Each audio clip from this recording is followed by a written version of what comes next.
chimapangitsa ubwana wa president, ubwana wa nduna maminister, ubwana wa ma MP, ubwana wa makansala, ubwana wa atsogoleri amakampani aboma. Ndi zinthu zitatu izi: malamulo olakwika, mchitidwe wodzikonda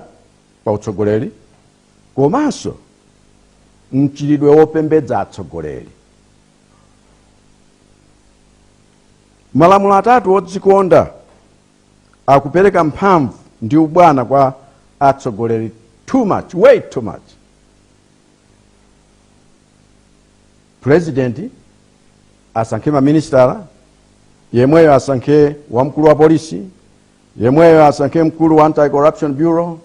yemweyo asankhe mkulu wa water board,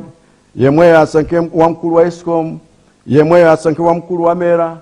yemweyo asankhe wamkulu ma-advisor ankhaninkhani, yemweyo azisankha majaji aku koti, yemweyo asankhe akazembe aku maiko ena, yemweyo asankhe macheya mabodi osiyanasiyana, yemweyo asankhe mkulu wa MRA,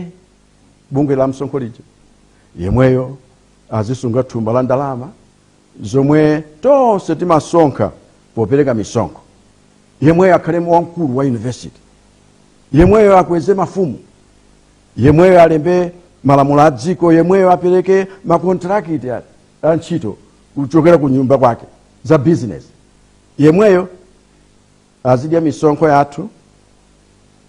ya ino Amalawi, koma osalola kuti audit izichitika ku State House.